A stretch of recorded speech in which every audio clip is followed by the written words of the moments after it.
court is telling Congress to do its job, and it's telling private parties that where an agency's jurisdiction to act is not clear, that's going to decide more and more cases. The second takeaway to me is something of a warning, which tells potential claimants to fire their claims, their weapons with precision. Hello and welcome. I'm your host, George Breen. I'm a partner with Epstein Becker Green and a chair of the firm's National Healthcare and Life Sciences Practice Steering Committee. For the past 40 years, when an agency's statutory authority was ambiguous, the agency, and not a court, has been given broad authority to act and to interpret. That deference to agencies was embodied in the doctrine of Chevron USA versus Natural Resources Defense Council, a decision of the U.S. Supreme Court in 1984.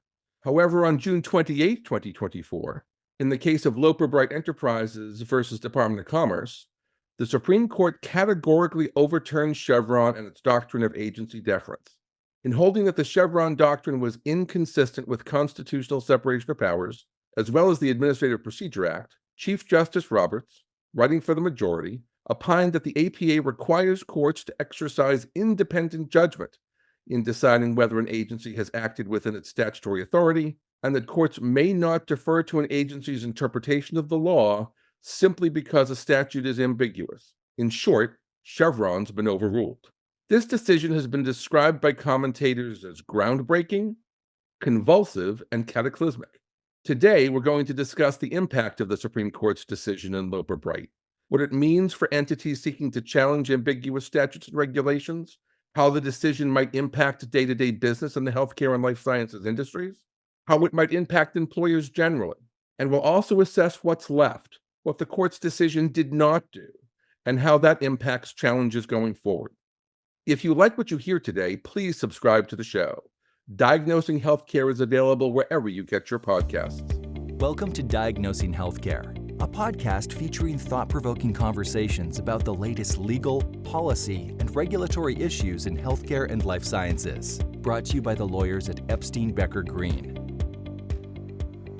I am very pleased to be joined today by three of my Epstein Becker Green partners, each of whom I've had the privilege of working with for several years. Let me start first by introducing Stuart Gerson. Stuart is a partner in our healthcare and life sciences and litigation practices. Among his many accomplishments, Stuart served as Acting Attorney General of the United States during the early Clinton administration. He also served as President George H.W. Bush's appointee as Assistant Attorney General in charge of the Civil Division for the U.S. Department of Justice. Stuart, you are joining us today from Japan. Thanks for being here. I am, George. The food is terrific, and it's nice to travel, but it's always good to talk about these important legal developments. Also joining us today is Rob Wanerman. Rob is also a member of our healthcare and life sciences and litigation practices.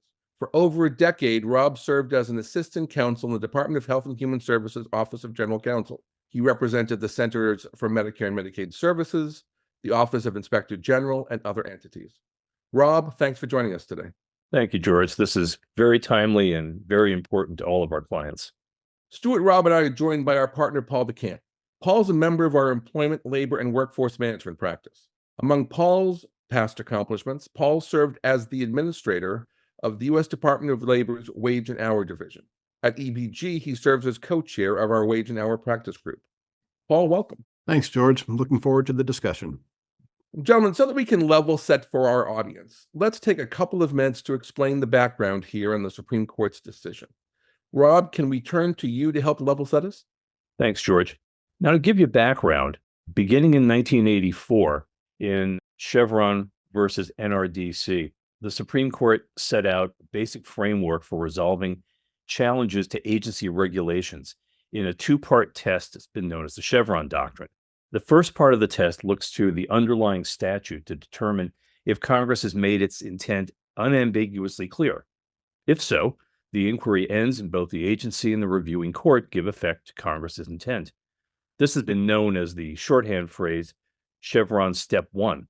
However, if Congress's intent is not clear, either because it did not address a specific point or used ambiguous language, then Chevron stated that the reviewing court should defer to the agency's construction if it is based on a permissible reading of the underlying statute, with an understanding that a court should not substitute its own construction for the agency's. This has become known as Chevron Step 2.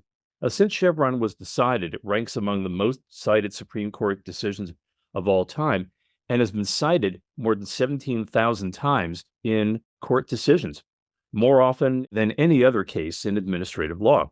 Nevertheless, Chevron's significance has waned over time as courts have focused more on reading the text of the relevant statute that authorized the agency's rulemaking authority and delegation from Congress. In fact, the Supreme Court itself has not relied on a Chevron analysis to decide a case since 2016. In Loper, in the companion case called Relentless, the Supreme Court concluded that deference to agency determinations cannot be automatic or authoritative. Instead, lower courts must exercise their independent judgment as a matter of law if an agency has acted within the scope of its delegated authority from Congress, and courts cannot defer to an agency interpretation of law simply because they believe the statute is ambiguous. The court relied on several concepts to reach this result. It determined that Chevron deference cannot be reconciled with the statutory provisions of the Administrative Procedure Act that govern judicial review of agency action. In the court's view, the APA does not provide for any deference to agency interpretations of law. Therefore, the court emphasized that administrative agencies have no special competence in resolving statutory ambiguities, but courts do.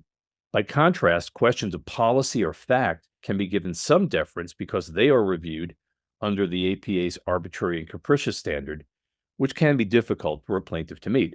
The court rejected several other grounds that had been advanced for retaining deference to agency interpretations. First, it found that there's no authority for the concept that when a technical matter is involved, agencies should be given greater latitude. Second, it rejected the argument that deference helps promote consistency in the administration of a statutory scheme, concluding that Congress never required this result. Third, it was not persuaded that doing away with Chevron deference puts courts in the position of determining policy as well as law. Now, although the court overruled Chevron, it made it very clear that its ruling is not retroactive. It expressly left in place decisions in thousands of cases that were decided based on the Chevron framework. Now, the court did not explain what is supposed to replace Chevron, but we'll discuss that further in this podcast. So, Stuart, so much of the focus here is on Loper Bright overruling Chevron, but you're someone who follows the Supreme Court very closely. Have there been other decisions rendered this term which you believe will have impact as parties seek to navigate Loper Bright and try to challenge ambiguous statutes and regulations? Yes, there are some cases to think about, George. I'm going to talk about two very specifically, but let me provide a little background first. Loper Bright fits into a pattern that's been prevalent and expansive over several years.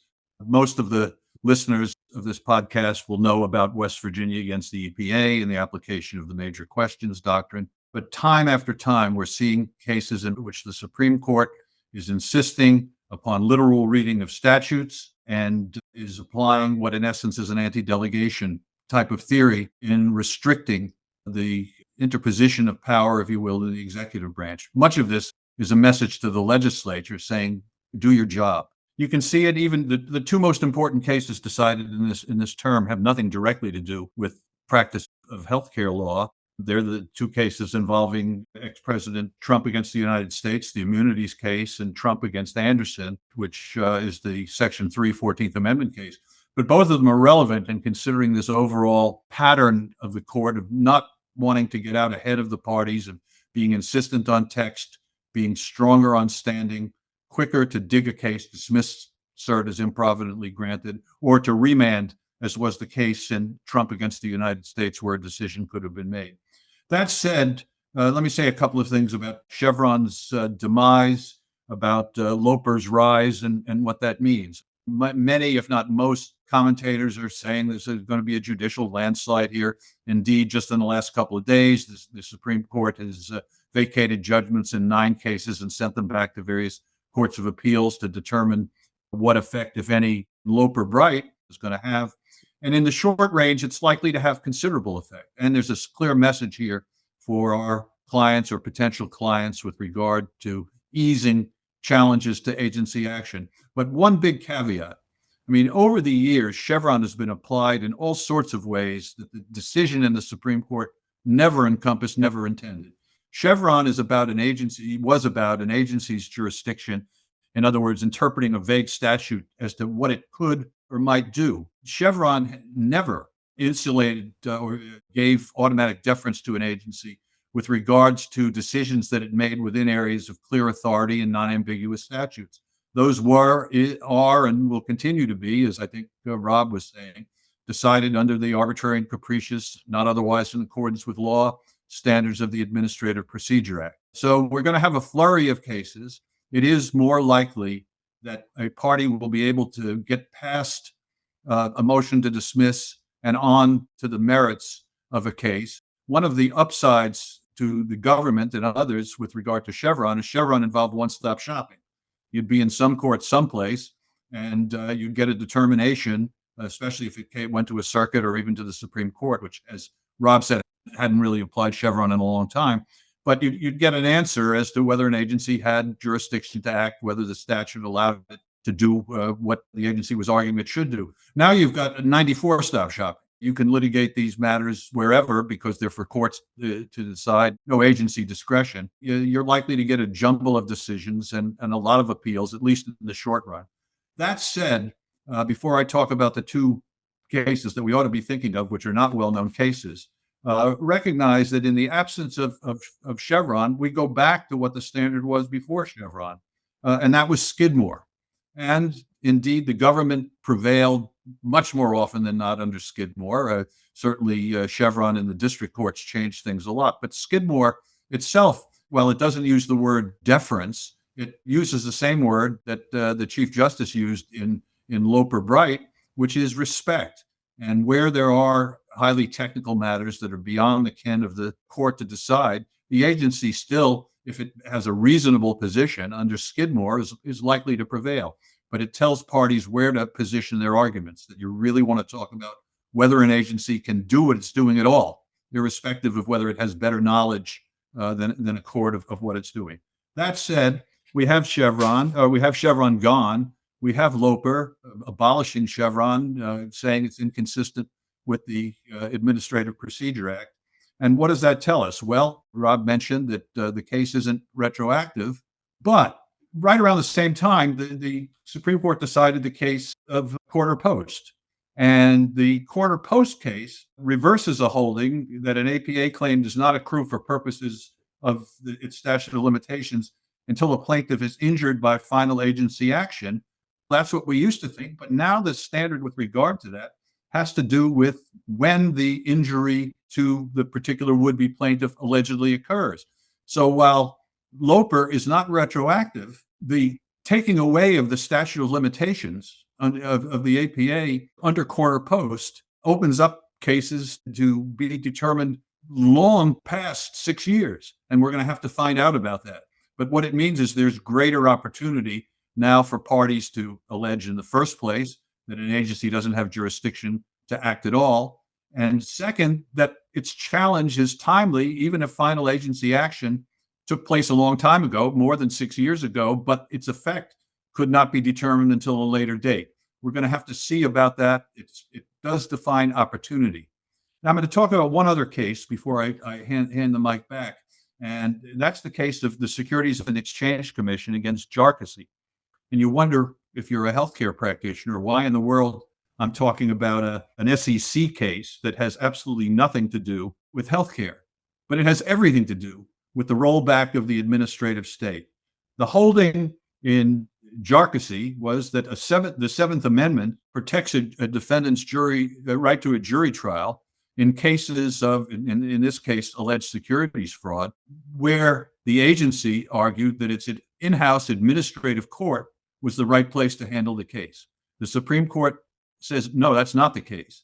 And what that means is, while that case involved the SEC is not the only agency that has an in-house court system. And indeed, an agency that is of primary interest to healthcare has exactly the same kind of powers, and that's the Federal Trade Commission. The Federal Trade Commission has been spreading its wings, if you will, and has been subject to challenges, and recently successful challenges. I've written along with some of my partners on the issue of non-competes, and now that's getting rolled back. This is a case where healthcare-related parties are more likely than not to be able to succeed in arguing against the courts within an agency, particularly with regard to the FTC.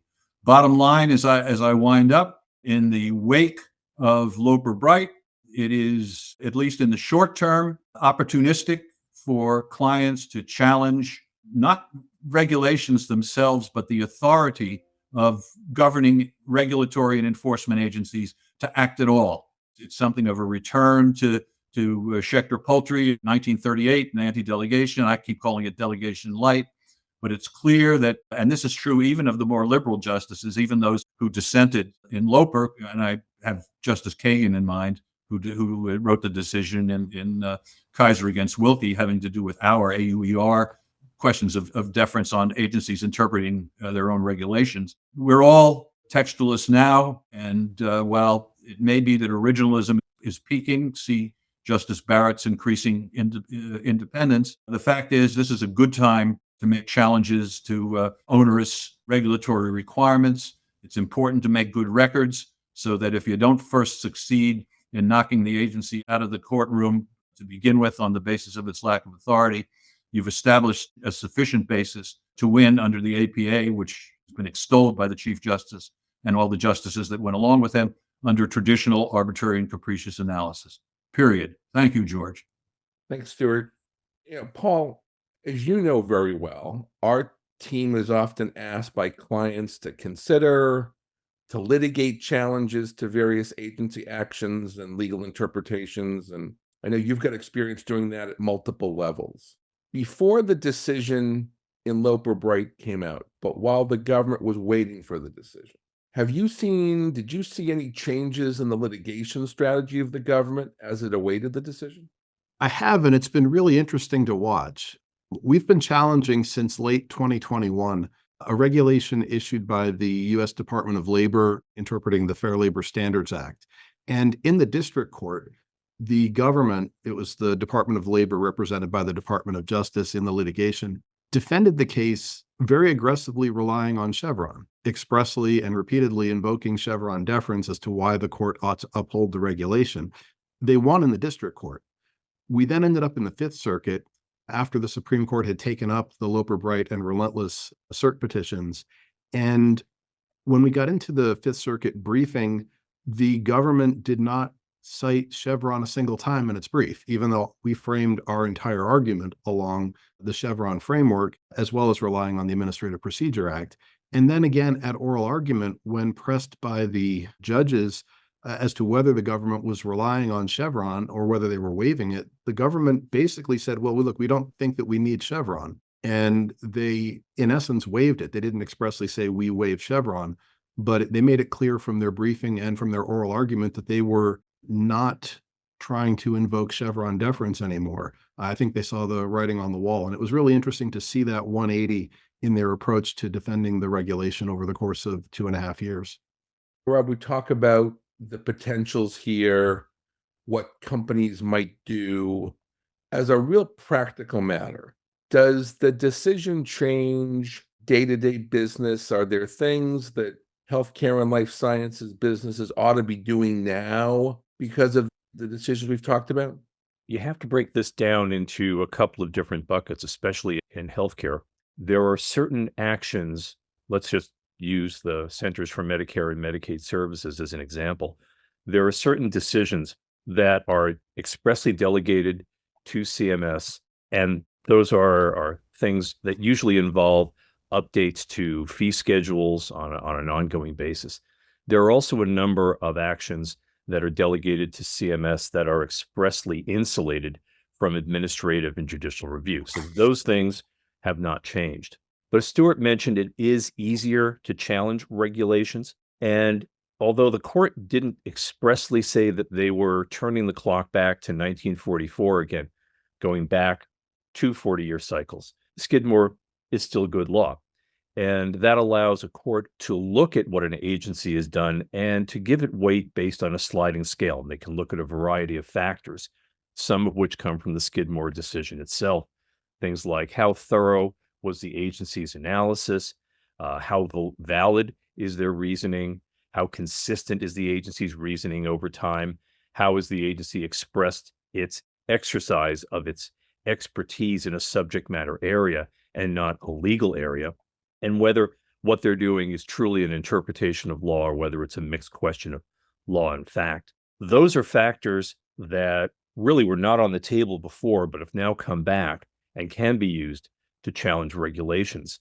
Clients and their counsel really have to scrutinize in a given situation, what is the agency doing? Are they relying on a legal interpretation? Are they relying on a policy interpretation? Is it a mix of the two? And where do you stand? And also, you have to look at what kind of agency action are you talking about? Is this something that's based on a statutory interpretation, or is the agency relying on something that's in a sub-regulatory publication like a manual? And in that case, as Stuart mentioned before, there is a slightly different type of potential deference under Kaiser versus Wilkie, where a court can look at what the agency has done and apply all of the tools of statutory interpretation.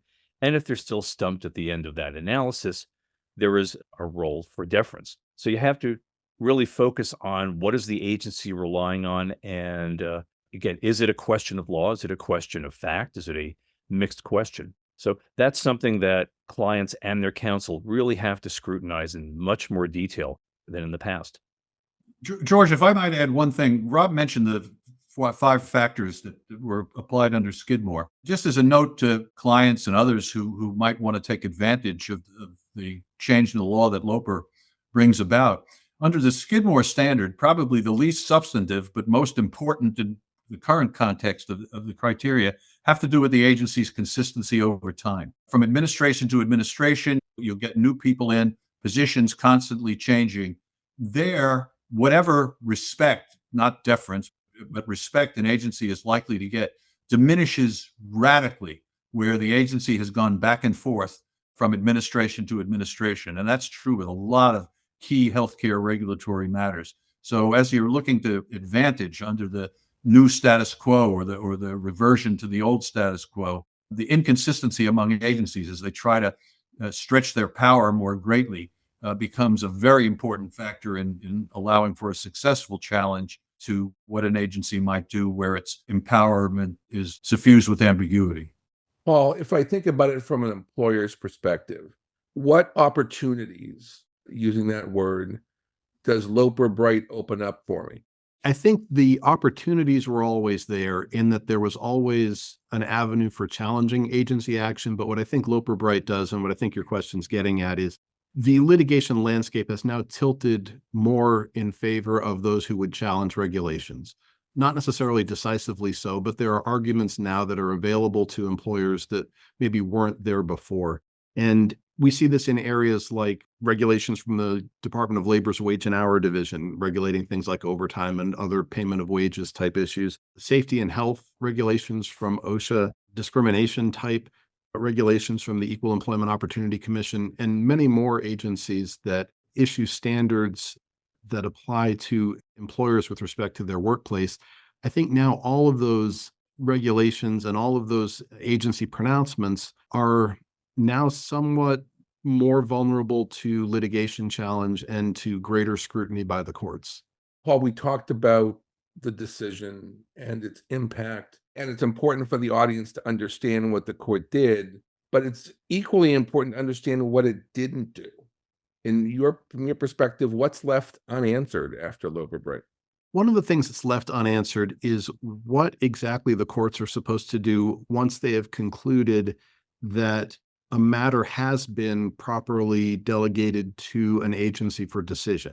I view Loper Bright and Chevron as trying to answer the threshold question of, can the agency act in this space? And I think that Loper Bright makes it clear that is essentially a legal question for the courts to decide. But what remains is, how do you really define that line? How do you distinguish between a pure question of law for the court and a mixed question of law that may involve factual or technical aspects, where the agency's views may get more respect, to use the court's term? And then the other piece is, if you're in that space where the matter is delegated properly to the agency, how much respect should the agency's view carry as the court considers the agency action? That's where we're in the arbitrary and capricious aspect of the APA, where there has traditionally been much more weight given to the agency's view. I'd like to ask each of you as we wrap up here today to give the audience three takeaways, three things that we want to make sure that they know having listened to the podcast. And Stuart, let me start with you. What are your three top takeaways from Loper Bright? The top takeaways from Loper Bright. Number one, that the environment for challenges to agency action have been expanding and made more fruitful by not just a limited number of judges, although some cases are more contentious on the court than others, but by recent decisions that are telling the legislature that it no longer can reach compromises that leave big holes in statutory interpretation and boot those things to the court. The court is telling Congress to do its job, and it's telling private parties that where an agency's jurisdiction to act is not clear, that's going to decide more and more cases. The second takeaway to me is something of a warning, which tells potential claimants to fire their claims, their weapons with precision. That Chevron had been misapplied for many years by hundreds and hundreds of district court decisions under the guise of Chevron, dealing with questions of determining whether the agency's action within areas where there's no ambiguity are the correct action.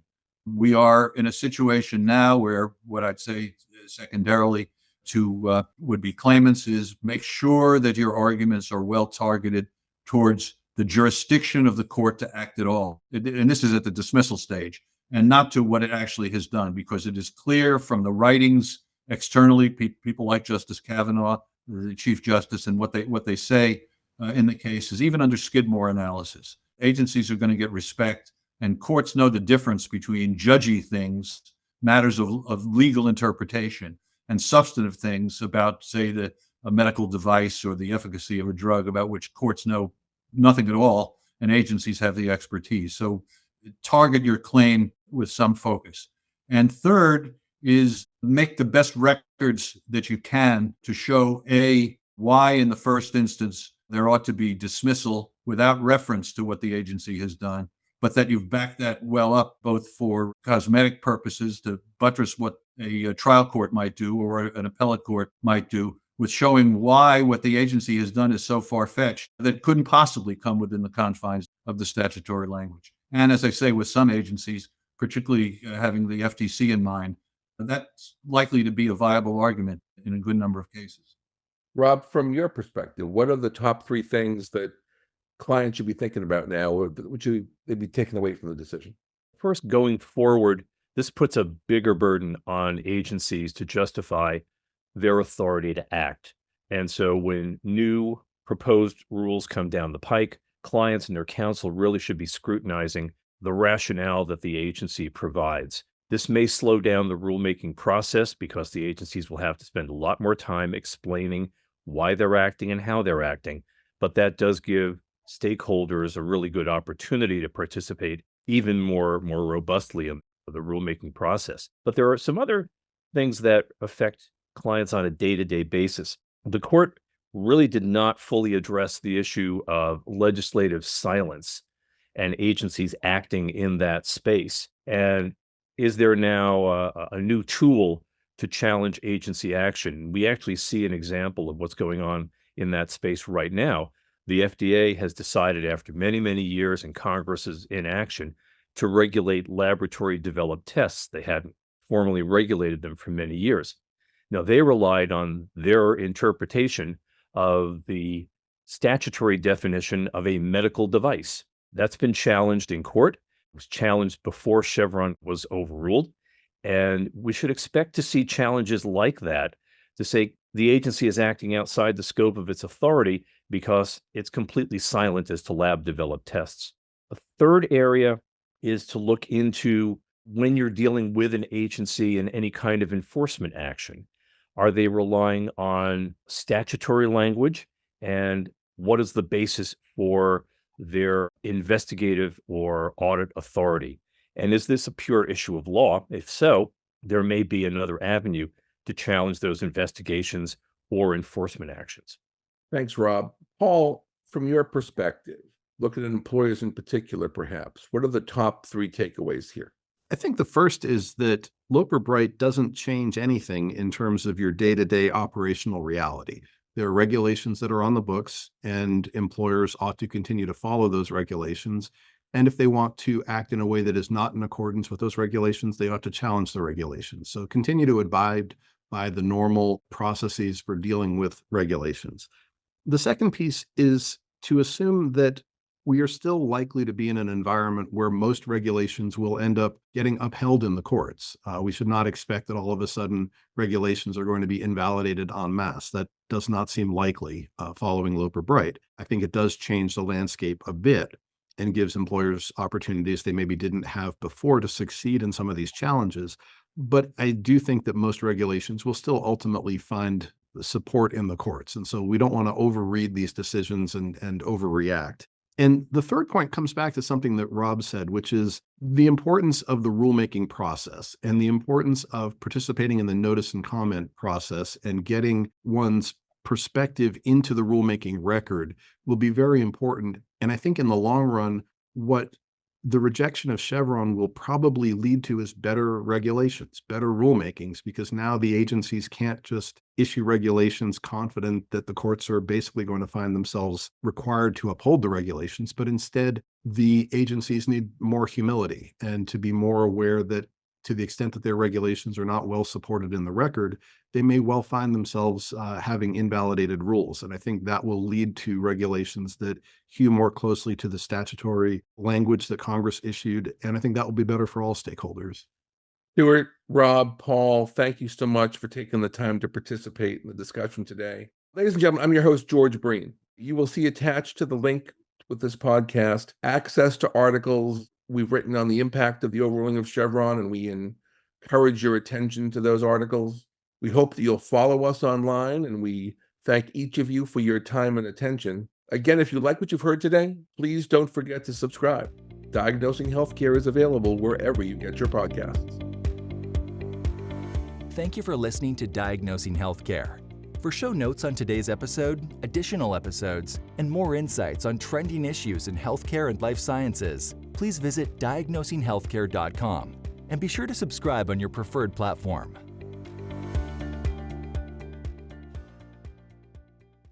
This podcast is presented by Epstein Becker Green, PC. All rights are reserved. This audio recording includes information about legal issues and legal developments. Such materials are for informational purposes only and may not reflect the most current legal developments. These informational materials are not intended and should not be taken as legal advice on any particular set of facts or circumstances, and these materials are not a substitute for the advice of competent counsel. The content reflects the personal views and opinions of the participants. No attorney-client relationship has been created by this audio recording. This audio recording may be considered attorney advertising in some jurisdictions under the applicable law and ethical rules. The determination of the need for legal services and the choice of a lawyer are extremely important decisions and should not be based solely upon advertisements or self-proclaimed expertise.